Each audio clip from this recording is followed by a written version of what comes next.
we have Yom Kippur cotton, when it applies and when we exercise the option, we're at a certain particular place and time in the unfolding of our history, current events, and everything is micromanaged by the Rebbeinu Shalom, and the events of the week are connected to where we are in the Seder of Torah. Parshas Mishpatim, we frequently differentiate between Mishpatim and Chukim, that which is easily, rationally understood, and that which is a gzeira, a decree from above. Rabbeinu Tam in the Sefer Yosha is quoted by Rav Gedalia Shor as saying that, but that in and of itself, why is it that this piece of gray matter in our cranium comprehends concepts and ideas and can relate to something as being objectively reasonable and true? Mechatesa. Why were we created like that? How did it come to be? There are those that shtaretzu compare it to the posek in Tilim, Hashem Molach Yirguzu Amim Yoshev Kuruvan Tonod Ha'oretz. It continues on, V'oz Melech Mishpat Ohev Ato Konanto Meishorim Mishpur Tzedoko B'Yakov Ato Asisa. Ato Konanto Meishorim. The Rebbeinu Shalom prepared us to be predisposed to relate to that which is reasonable, makes sense. But it's only if we recognize that that in and of itself is Yad Hashem, is part of the Hashgacha that created us as the sensitive instrument that can relate to truth, justice, honesty in such a manner. Posek in Tilim, Hashem Molach Yirguzu Amim Yoshev Kuruvan Tonod Ha'oretz, and it continues on, V'oz Melech Mishpat Ohev Ato Konanto Meishorim Mishpur Tzedoko B'Yakov Ato Asisa. Ato Konanto Meishorim. The Rebbeinu Shalom prepared us to be predisposed to relate to that which is reasonable, makes sense.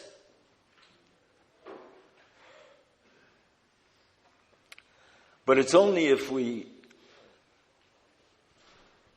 recognize that that in and of itself is Yad Hashem, is part of the Hashgacha that created us as the sensitive instrument that can relate to truth, justice, honesty in such a manner. It Magid Dvorov, the Rebbeinu Shalom is Magid Dvorov, the Yaakov. But the Goyloi also came. The Rebbeinu Shalom did not create the non-Jew with that predisposition. Can he recognize? Yes, he can recognize that you need certain things for utilitarian purposes, for the world to function. I feel good when I do good. But that I was created as this instrument to be able to relate to the world.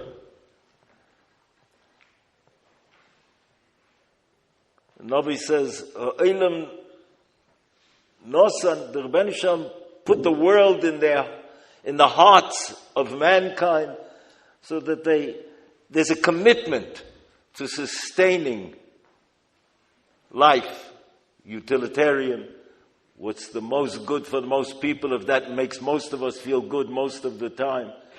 But that's not the same thing. It's not the same thing as saying it's fundamentally, essentially right and true, and that I can recognize it, and the Rebbeinu Shalom created me this way, and that is why Jews, Jewishness, Torah, stand as an indictment to those, and in the face of those who find it intolerable when we talk about absolutes. Because we're rooted in that absolute.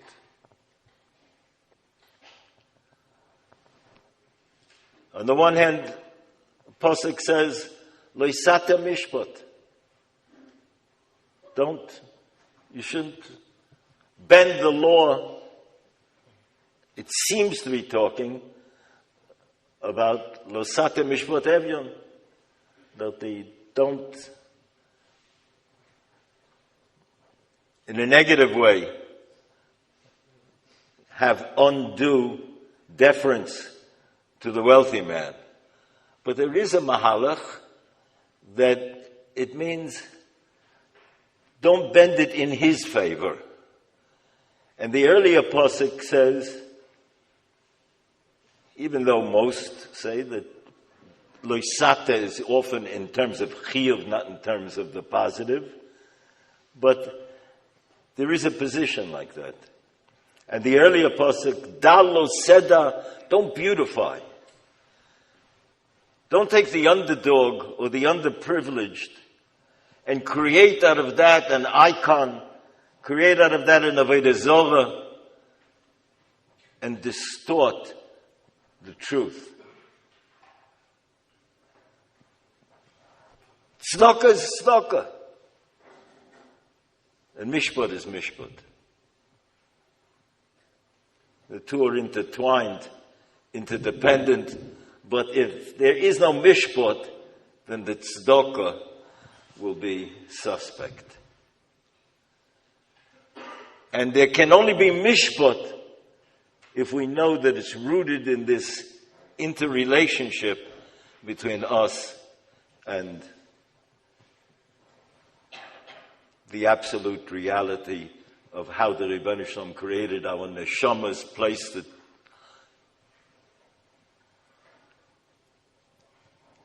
together with this body to run through the obstacle course of life, of history.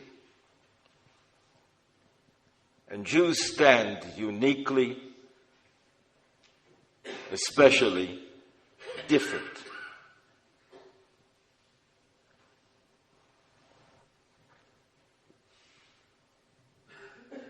Either we'll take that difference, as the Baal Shem Tov points out, as a privilege, Ham levodav yishkon, or it'll be bagoyim lo yischashuv. It'll be visited upon us as retribution and persecution.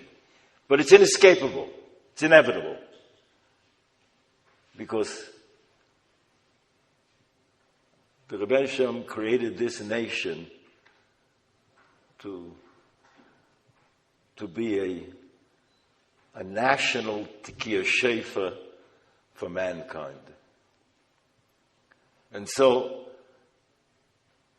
when we are delinquent in fulfilling our national mission, the Goyim remind us. Again and again in history, we've all talked about that. And now, surfacing all over the world, when we daven Yom Kippur Cotton today, think about how many incidents of anti-Semitism have surfaced around the world in democracies, and that when this peculiar sympathy for the Dal becomes an Avodah Zorah, to beautify it, to idolatrize it, then very quickly the Jew's at fault. The Jew is at fault. Again and again in history.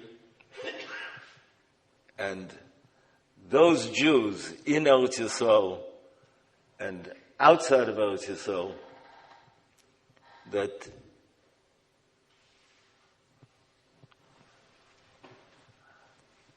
are yet remote, so many fall prey to the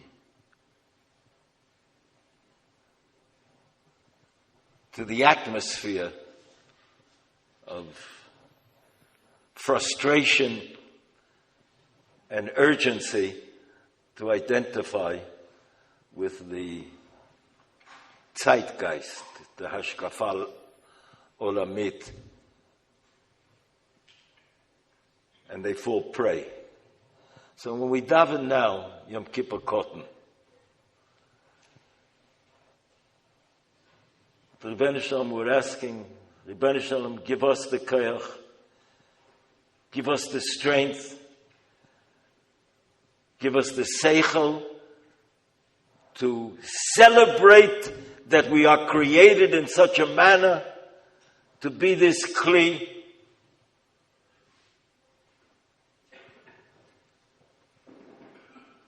And give us the koyach to be a model, a source of energy for being moshech, for attracting, magnetizing Achenu B'nai Yisrael, and for impacting the world at large. It is in many ways an Eis Tzora LeYaakov. Here in Eretz Yisrael, in the world, and it's the nitty-gritty of the mishpotim that when we sew the pieces together, we come that much closer to the Rebbeinu Shalom's plan in fulfilling the Ratzon Hashem. Hashem Yitein, that it should be a moment of tshuva for us, for Am Yisrael, and should bring about a genuine tikkun, not that which is merely socially, politically correct. Shem Yitein, that it's the energy of our tefillas and our learning that will make happen what has to happen.